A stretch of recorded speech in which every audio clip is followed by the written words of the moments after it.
welcome to News Channel 8. I'm Jerome Agia. And tonight's breaking story on St. Thomas. 4 individuals have been arrested by the police department in connection with robbing houses in the Nazareth area. Let's go right to Lee Carl, who breaks this story. Well, this may be in the area of good news for all the bad news we hear these days about crimes, people breaking in. The police chief, Rodney Carrard, along with his men, decided to stake out an area in Dorothea. Now, that's in the, well, I guess the eastern section of our island, and down near the water. And apparently, this area had been plagued by constant break-ins of a large number of people, stolen items in the homes as people were off working. So the police decided that the vehicle that was used in that area, in those crimes, apparently had been seen in an armed robbery about a week ago. So the police decided to stake it out, and apparently they did, and captured 4 suspects who immediately jumped out of the vehicle, ran into the bushes, and they were picked up by the police. Stolen items in the various houses were also recovered, and the vehicle has been confiscated and towed away. It is a gold Toyota Corolla, and the 4 persons, believed to be young men, no names at this point because this is just a breaking story. Later today or tomorrow we should have more on this for you. And right up to date at this moment, just a short time ago, the police were leaving that area after apprehending the 4 suspects and towing the car away and returning some of those, well, actually picking up some of those items to be returned to owners. In St. Thomas, Lee Carl for News Channel 8. And in other news, 1 individual has been arrested on St. Croix in connection with the Scion Farm shooting that we reported yesterday. News Channel 8's Wes Small fills us in. We're here in Scion Farm again, the ballpark, and we do have an arrest.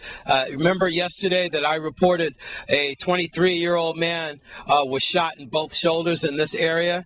There's some conflicting reports. Neighbors in the area say this shooting happened actually around midnight, closer to midnight than 4 or 5 in the morning. But nonetheless, arrested now is Anselmo Cruz. He's 23 years old and a resident of Tantan Terrace. He was charged with the shooting here at Scion Farm. Responding officers found the Barron Spot resident lying on the ground with multiple gunshot wounds. Now, we still don't know who the victim is, and the motive for the shooting is not known. However, unofficially here in the streets, we believe it's because of a retaliation. Because the victim apparently had gotten into some type of squabble with the suspect's family member. That is allegedly, and that is unofficial from the streets. Meanwhile, that victim was transported by ambulance to Juan Louis Hospital, and he is in stable condition this morning. And Mr. Cruz from Tantan Terrace, hopefully we have his picture up for you, he was remanded to Golden Grove facility pending his next appearance in court. If you know anything about this shooting that can help the VIPD in the case, you should call 778-2211 or 911. So again, Scion Farm shooting suspect is Mr. Anselmo Cruz from Tantan Terrace, and he has been placed in custody. Here in Scion Farm, I'm Wes Small for News Channel 8. Going back now to St. Thomas, a press conference was held by the Virgin Islands Police Department there. Lee Carl reports, and this is in connection with the double homicide recently on St. Thomas. Well, this is by way of the follow-up to the story of the 2 persons who were dead. One of them a homicide, the other believed to be a suicide. Now, according to the information I had, they were cousins and that they were fighting over one single woman that the both of them apparently had been involved with in one time or another. But the chief of police didn't want to deal with that. He didn't want to go any further. He said everything's under investigation. So this press conference really didn't have much more information than I gave you the other day. However, my sources continue to tell me that the investigation is beyond just the norm, and they're beginning to look into other areas. The chief was adamant about the fact that the area was loaded with people. That is a very popular bar. It's a sports bar. Cubs and Mets and a number of Hispanic people do hang out there. And he believes there were a large number of both women and men that were in the establishment and that they could have seen something.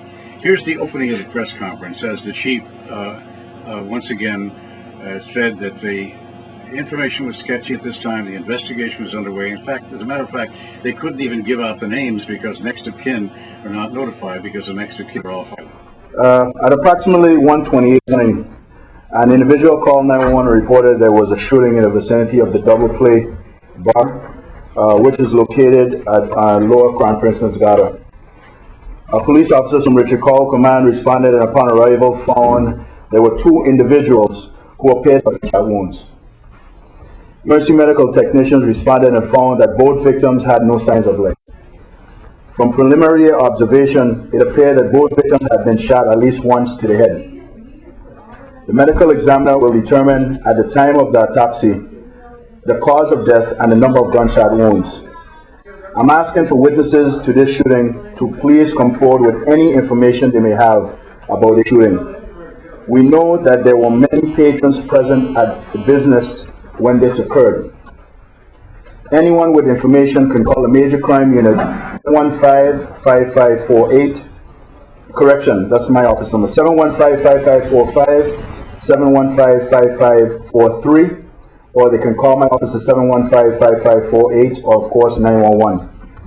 Who responded to the scene was my Major Crime Unit, also my forensic officers from Richard Collins Command, and myself. We were all present this morning. We are still trying to determine the identity of the two individuals, which we of course have to notify next of kin, so we are working on that as we speak. We do know that the individuals are of Hispanic origin, and just in appearance, it appears to be there in the 20s, and that's the most I can give you reference to the victims. Again, I'm asking community out there. We know that there were many people in the establishment when this occurred. Someone should call the police, because it could have been their mother, brother, sister, aunt, uncle, child, nephew, whomever that could have been the victims in this situation. So anyone with information, again, call 715-5545 or 715-5543, which is the Major Crime Investigators, or my office directly at 715-5548 or 911. In St. Thomas, Lee Carl for News Channel.